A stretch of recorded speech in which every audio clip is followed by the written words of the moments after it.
అమ్మ, మరి తదుపరి రాశి అయినటువంటి కర్కాటక రాశి వారికి ఈరోజు రాశి ఫలితాలు ఏ విధంగా ఉన్నాయి? కర్కాటక రాశి వాళ్ళకి మీ మీద మీకు నమ్మకం పెరుగుతుంది, ధైర్యం పెరుగుతుంది, మానసిక ఉల్లాసంగా కొన్ని నిర్ణయాలు తీసుకుంటారు, వ్యక్తిగత ధైర్యం పెరుగుతుంది, అభివృద్ధి కొరకు కొన్ని కీలక నిర్ణయాలు తీసుకుంటూ ఆ పరంగా ప్రయత్నాలు చేస్తారు.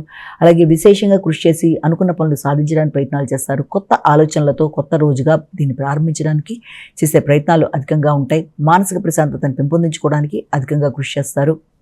స్నేహ సంబంధాలను పెంపొందించుకుంటూ, నూతన మైత్రి బంధాలను పెంపొందించుకుంటూ, కుటుంబ వ్యవహారాలు ప్రతిదీ కూడా మీరు ఆశించిన విధంగా ముందుకు వెళ్ళే విధంగా ఉండడం, వృత్తి వ్యాపారాల్లో కావచ్చు, ఆర్థిక విషయాల్లో కావచ్చు, మానసిక ప్రశాంతత కావచ్చు, అవన్నీ కూడా చాలా వరకు మీకు మిశ్రమ ఫలితాల నుంచి కొంతవరకు మంచి ఫలితాలు ఇవ్వడానికి అవకాశం కనబడుతుంది. సింహరాశి.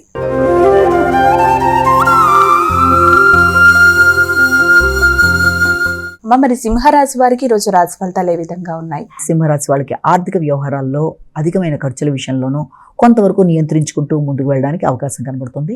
అలాగే అలజడి, ప్రశాంతత మొదలైన విషయాల్లో కూడా అధిక శాతం వాటిని జయిస్తూ ముందుకు పెడతారు. నిద్రలేమికి అవకాశం ఉన్నప్పటికీ అది కూడా మీకు దాన్ని కూడా అధిగమిస్తూ ముందుకు వెళ్ళడానికి చేసే ప్రయత్నాలు అధికంగా ఉంటాయి.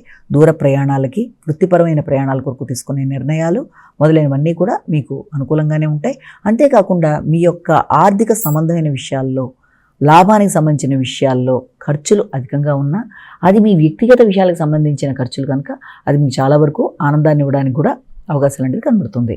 కన్యా రాశి.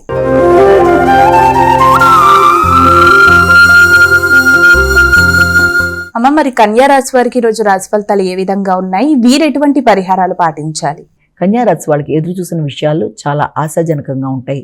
ముఖ్యులతో మంచి మైత్రి బంధాలు, మంచి చర్చలు చేస్తూ అనుకున్న పనులు అనుకున్న సమయంలో సాధించడానికి, ఆగుతూ వచ్చిన పనులు మీకు ముందుకు జరగడానికి, దాని కొరకు మీ ఆరోగ్యంగా విషయంలో కావచ్చు, మానసిక ప్రశాంతత కావచ్చు, అవి చాలా వరకు అనుకూలంగా ఉంటాయి. కొత్త నిర్ణయాలు తీసుకుంటారు, ఎదురు చూసిన వర్తమానాలు అందుకుంటారు, మీ చిన్ననాటి మిత్రులతో మంచిగా ముచ్చటిస్తారు, దూర ప్రదేశాల్లో ఉండే వాళ్ళతో మీరు ఫోన్ ద్వారా సంభాషించి కొన్ని చక్కటి నిర్ణయాలు తీసుకుంటారు. దూర ప్రదేశాల నుంచి కొన్ని ఆహ్వానాలు మీ మానసిక ప్రశాంతతను పెంపొందిస్తాయి. ఆర్థిక విషయాల్లో లాభాలు, పెద్దలతో మీ యొక్క మైత్రి బంధాలు చాలా వరకు అనుకూలంగా ఉండే అవకాశం కనబడుతుంది.